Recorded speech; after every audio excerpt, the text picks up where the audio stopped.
Hello hello. Hello là. C'est la traduction de notre première vidéo. On ne sait pas du tout si un jour ça va se retrouver sur les réseaux ou quoi que ce soit, mais de base on va faire ça pour nous. Parce que on aimerait partir en tour du monde en janvier 2022 et du coup on s'est dit que ce serait cool de filmer la préparation. Et donc de voir un petit peu quelles étaient les étapes, si on a des problèmes, quels sont les problèmes, comment on les a résolus, etc. etc. Moi je m'appelle Chloé. Et je m'appelle Antonin. On vient de finir les études En août cette année, donc 2020, et là donc on est pour vous situer, on est en février, donc 2021. Et donc on s'était mis d'accord à la fin de nos études de faire un an pour travailler et mettre de l'argent de côté pour pouvoir préparer notre tour du monde. On n'a pas encore de pays dans lesquels on veut partir, on a des idées etc, mais on n'a pas encore fait la liste des pays. On en est vraiment au tout début de la réflexion. Et un an du tour du monde en même temps. C'est ça, on a un an du tour du monde. Dans une première étape, on a voulu réfléchir à pourquoi on voulait faire le tour du monde et quel était le but de ce voyage. Et du coup, on s'est dit qu'avant de choisir les pays, on avait envie de savoir pourquoi. Et puis après, de là, choisir les pays en gardant ses objectifs, je veux dire, en tête. Donc moi dans ma réflexion, en 2020, année du Covid, avec beaucoup de frustration au niveau voyage, au niveau rencontre, etc. Et donc ce que je me suis dit dans un premier temps, c'est pouvoir profiter de chaque instant et vraiment pouvoir voilà, vivre chaque instant du quotidien. Donc ça c'est mon premier gros point, c'est vraiment profiter de chaque instant. Le deuxième, c'est les rencontres. Aller chez l'habitant, rencontrer des gens, voilà, vraiment connaître la population du pays dans lequel on est et pas spécialement aller dans des grands hôtels, etc. Et le troisième point, j'aimerais bien axer le voyage sur tout ce qui est événements, des événements immanquables dans une vie. Donc je ne sais pas encore lesquels on va choisir, etc. Mais tout ce qui est, je sais pas, la floraison des cerisiers au Japon, le carnaval de Rio, voilà, des événements marquants qui, pour moi, peuvent apporter quelque chose qui est mythique dans un pays et qu'on se dit, bah voilà, il faut vraiment que je découvre ça. Donc moi, c'est mes trois axes sur lesquels j'aimerais baser mon tour du monde. Et du coup, moi, je veux partir parce que je suis en pleine réflexion. Parce que j'ai toujours été étudiante, toujours vécu chez mes parents, j'ai jamais vécu par moi-même, j'ai toujours fait des études parce que c'était ce qu'il fallait faire et donc j'avançais juste dans mes études parce qu'il fallait faire. Et puis après j'étais chez mes parents où je me posais pas trop de questions, genre juste c'était la vie était comme ça quoi et c'est tout et de toute manière que c'était mes parents qui décidaient. Et donc là, il faut que je décide ce que je veux faire dans ma vie et qu'est-ce que je veux comme boulot, qu'est-ce qui dans ma vie va me rendre heureuse. J'en ai pas la moindre foutue idée. Et du coup, j'espère que partir un an autour du monde pourra peut-être m'inspirer, exactement.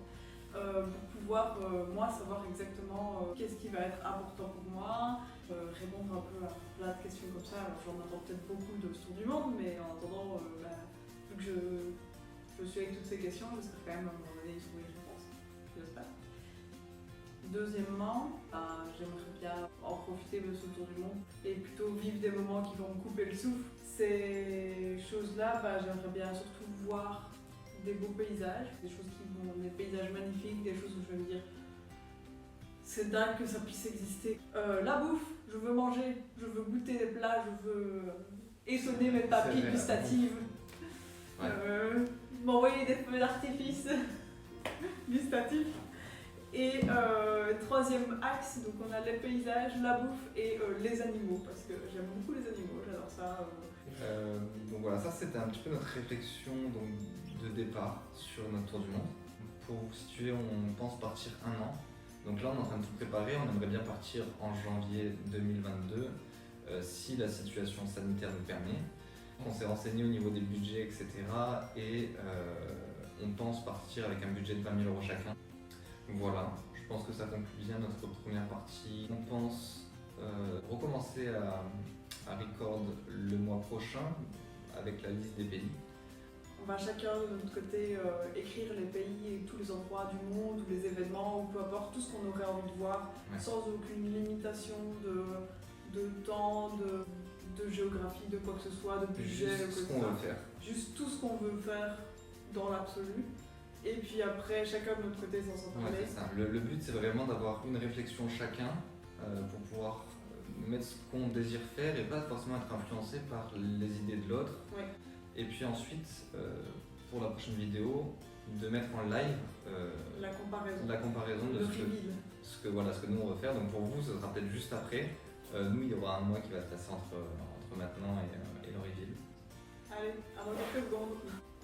Hello, hello! Hello, hello! Ça fait 1 mois et demi qu'on a tourné l'autre vidéo. Ici, on est le 4 avril. On va enfin révéler notre liste de pays. Voilà. Donc on n'est pas au courant, nous, de ce que l'autre a choisi, donc c'est aussi une découverte pour nous. Oui, c'est ça. Comment on fait? Tu donnes le premier pays? Ok. On va dire que c'est l'Indonésie. En Ok. priorité haute quand même. Pourquoi l'Indonésie? Parce que j'ai vu qu'il y avait plein de sites de plongée là-bas qui avaient l'air ultra bien. Qu'on a passé notre certificat PADI niveau 1 ici en été 2020 pour pouvoir plonger tous les deux jusqu'à 20 mètres. Et donc on compte en profiter du tour du monde pour faire de la plongée à des endroits exotiques. Je pense que je peux le dire aussi, j'ai mis l'Indonésie pour la plongée. Et donc forcément, ça se rejoint, quoi.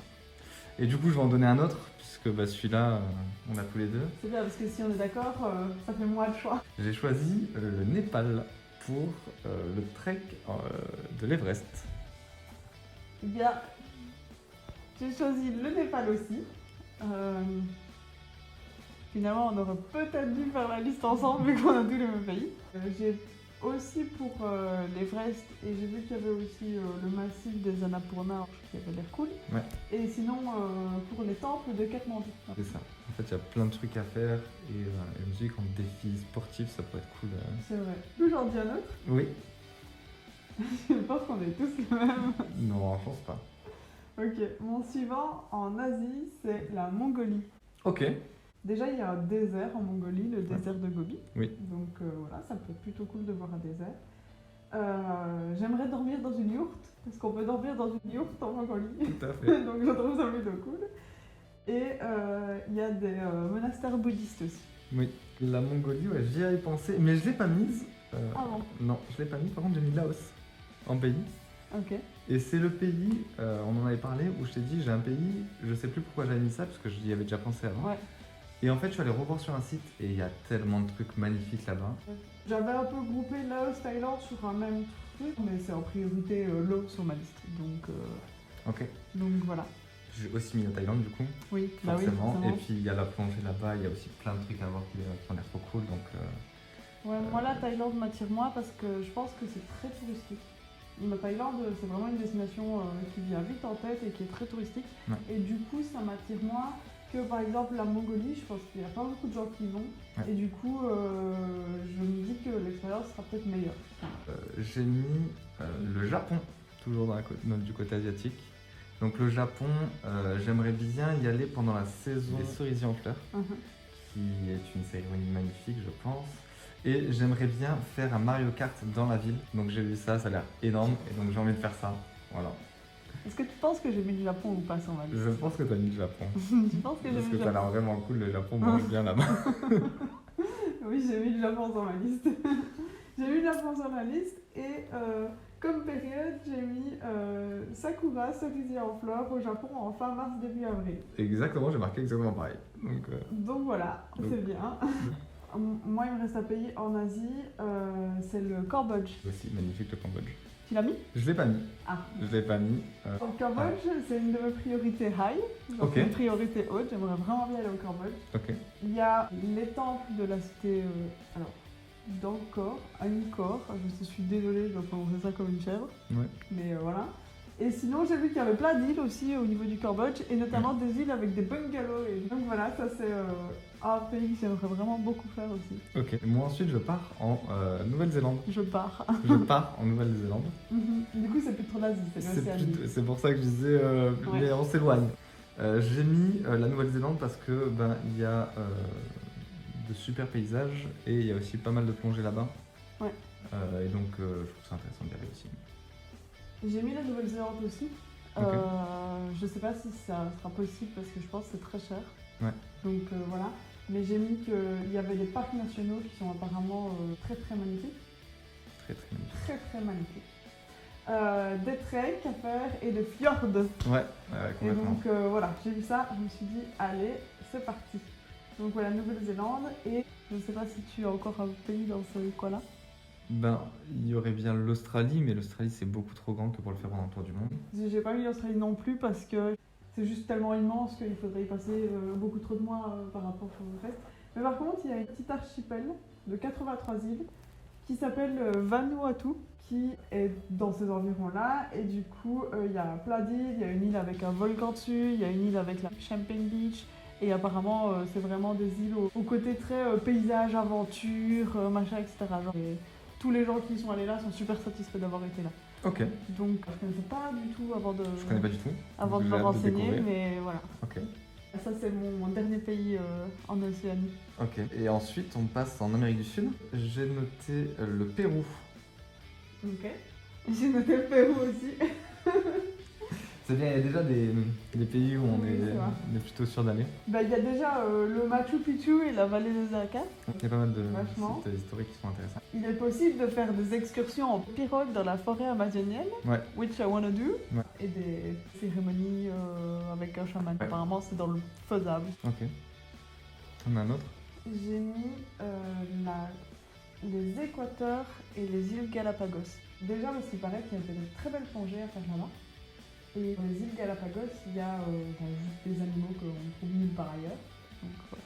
Je vois. Moi, j'ai pas mis ça. J'ai mis par contre le Mexique.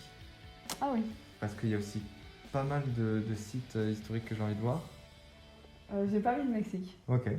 Je sais pas pourquoi, ça m'attire pas des masses. Ok. Par contre, j'ai mis la Colombie. Ok. J'ai hésité à mettre la Colombie. Il y a la Semaine Sainte qui est du 5 au 11 avril. Apparemment, il y a une énorme diversité de paysages. Ouais. J'ai pas mis la Colombie, mais Ouais. j'ai mis le Chili et j'aimerais bien aller voir. Ouais, donc l'île de Pâques et le Chili de manière générale. Il y a l'air d'avoir des belles côtes, etc. Ok. Des beaux points à visiter. J'ai pas mis le Chili. Je suis un peu sceptique sur l'île de Pâques. Ok. Parce que d'un côté, c'est connu dans le monde entier et qui est très difficile à accéder si on n'est pas déjà tout près. Ouais. Et donc pourquoi pas saisir l'opportunité. Mais je pense que même de tout près, c'est quand même très cher. Ouais. Et je suis pas sûre que ça en vaille la peine parce que c'est tellement touristique que ça pourrait gâcher En le truc, fait, tu vois. je trouve que c'est hyper touristique, mais je m'en voudrais, je pense, d'être aussi proche et de pas l'avoir fait. Oui, je vois. Moi, il m'en reste un. Ah. Il me reste le Brésil, Ah oui. puisque le carnaval de Rio, j'ai envie de le faire. Il me reste Cuba. Je kiffe l'esprit de Cuba, bloqué un peu dans les années 50 avec l'embargo américain, etc. Ouais. Avec des super voitures, ça a l'air vraiment cool, donc voilà. Ça va. Donc là, ce qu'on va faire, nous, maintenant, de notre côté, c'est remettre nos listes en commun, essayer de finaliser notre voyage, et puis on fera une petite interruption à la fin de la vidéo en tournant les derniers pays. Hello, hello. Hello, hello. On est de retour. On est le 25 avril. Et on a fini de construire notre itinéraire. Donc au niveau du process qu'on a fait pour sélectionner nos pays, donc il y en avait 5 qui étaient en commun, qu'on a sélectionné d'office. On a regardé dans un premier temps le temps qu'on devait passer dans chaque pays, ce qui était conseillé, pour avoir le temps de faire tout ce qu'on voulait faire dans ces pays-là, et à quel moment c'était le plus favorable d'y être pour visiter. On a regardé l'un après l'autre tous nos pays individuels. À chaque fois en expliquant à l'autre de manière un peu plus approfondie pourquoi on voulait partir, en lui montrant des photos, en ayant lire des blogs sur ce pays, etc. Et en même temps en regardant la période idéale pour y aller et la durée estimée pendant laquelle on voudrait être dans le pays. Et avec ces informations-là, on a donc essayé de regarder quel pays de nos choix individuels se rangeait le mieux dans le calendrier qu'on avait déjà construit. Et donc par exemple il y avait la Nouvelle-Zélande qui était la période propice de décembre à mars plus ou moins, et la pire période vers juin, juillet, août. Nous on serait arrivé pile poil dans ces dates-là. Et rien qu'en regardant comme ça quel pays se mettait au mieux à quel moment. Le choix entre les pays qu'Antonin avait choisi et les pays que moi j'ai choisi a été assez équilibré. Ouais. De janvier à juin, on sera côté asiatique et pour le reste de l'année, donc de juin à décembre, on sera plutôt du côté Amérique du Sud. Quant aux pays qu'on va visiter et dans l'ordre dans lequel on va visiter, est-ce que tu as envie de... On va visiter dans un premier temps la Thaïlande. Commencer par un pays où il y a déjà beaucoup d'informations sur ce pays, c'est assez intéressant. On peut se glisser dans le bain doucement. Ensuite, on a choisi le Cambodge. Donc on hésite entre Laos et le Cambodge. On a finalement choisi le Cambodge parce qu'il y a pas mal de temples, parce qu'il y a beaucoup de choses à voir. Oui, il y a particulièrement les temples d'Angkor qui sont sublimes et il n'y a pas d'équivalent au Laos, malgré que le Laos et le Cambodge sont quand même des pays qui sont similaires. Ensuite, il y a le Népal. Je crois qu'on l'avait tous les deux aussi. Oui, on l'avait tous les deux aussi. Là, on partirait plus sur une idée de faire temple du Katmandou et des treks. Ouais. Alors, Antonin a dû abandonner son idée de l'Everest. C'est assez long et au niveau préparation et c'est assez cher au niveau des guides. De toute manière, je pense qu'on a vu que pour faire l'Everest, il faut au moins 60 jours de préparation. Ouais, donc... Ce qui semble entièrement logique. On va faire un trek de durée correcte pour des gens qui ont l'habitude de marcher normalement. Ensuite, il y a le Japon qu'on avait tous les deux. Donc là, on est parti sur une durée assez courte parce que le Japon est assez cher. Ouais. Donc voilà, on a réduit un petit peu la durée au niveau du temps passé au Japon. Important ça pour le tour du monde en général. Il y a des pays qui vont coûter beaucoup moins cher et puis des pays qui vont être beaucoup plus chers.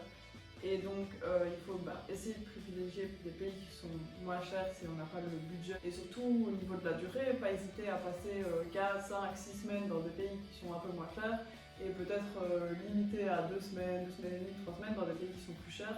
Ouais. Parce que ça fait une grosse différence le temps qu'on reste. Et puis ensuite, il y aura donc l'Indonésie qu'on avait aussi en commun pour la plongée, etc. Où là, forcément, on va passer beaucoup de temps parce qu'il y a beaucoup de plongées à faire et il y a beaucoup de choses à visiter. Le pays n'est pas cher. Et le pays n'est pas cher aussi. Ouais. Ensuite, il y avait la partie Nouvelle-Zélande que finalement on a remplacé par le Vanuatu, beaucoup plus sauvage. Forcément, au niveau des dates, ça correspondait plus avec la période où on était dans la région, donc beaucoup plus favorable au niveau des climats. Le Vanuatu qui est aussi apparemment très peu touristique et aussi le genre de minuscule île où il est difficile d'aller quand on n'est pas déjà tout près. Ensuite, à ce côté Amérique du Sud, avec le Pérou, maintenant qu'on a forcément sélectionné d'office, l'Équateur et les îles Galapagos. Et puis après, on continuerait vers la Colombie, qui est aussi un de mes pays. On serait en Équateur vers septembre-octobre et en Colombie vers octobre, peut-être novembre. Et ensuite, on a le Mexique et Cuba. Le Mexique, novembre-décembre à peu près. Cuba en fin de voyage. Voilà, ça clôture l'itinéraire de notre tour du monde dans lequel on espère partir en janvier 2022. Maintenant, la suite des opérations, c'est la partie moins fun, gros guillemets. C'est-à-dire que, ok, on a nos pays, maintenant il va falloir... regarder dans chaque pays ce qu'on va faire. Ah oui, c'est pas ça que j'avais en tête comme partie moins fun. Ah ouais. Mais clairement, c'est pas la partie moins fun que j'avais en tête. Ok. C'est tout ce qui est vaccin? Oui, c'est ça, tout ce qui est administratif. Okay. Donc, il va y avoir une partie des vidéos qui va être consacrée à tout ce qui est plus administratif, je vais dire. Donc, il va falloir qu'on regarde pour les visas, pour les billets d'avion, quel genre de billets d'avion on veut prendre, etc. Il existe des billets d'avion pour tout le monde, on vous en parlera au moment venu. Donc avec potentiellement des devis, etc. Les vaccins, tout ce qui est assurance, compte bancaire, pour pouvoir avoir de quoi payer dans le pays et être assuré tout au long de l'année. J'ai tout ce que j'ai en tête pour le moment, mais il y a peut-être d'autres points. Il faut savoir que la plupart de nos informations, et on va chercher énormément d'informations sur le site Tour du Mondiste. Je suppose qu'on mettra le lien en barre d'infos parce que c'est vraiment la Bible. Et puis sinon, d'un autre côté, une partie un peu plus fun. Qui va être tout ce qui est recherche sur ce qu'on va faire dans les pays exactement, l'itinéraire dans chaque pays. Alors je pense pas qu'on va prévoir sur toute l'année parce que forcément, organiser un an de voyage ça fait beaucoup et donc je pense qu'on prendra le temps pendant le voyage d'organiser sur les autres pays. Et déjà au moins avoir les premiers pays, un ou deux pays planifiés, ça peut être intéressant. Et on fera sûrement aussi une vidéo sur le matériel. Merci d'avoir suivi la vidéo et puis on se retrouve dans la prochaine vidéo pour la suite. Plus. À plus.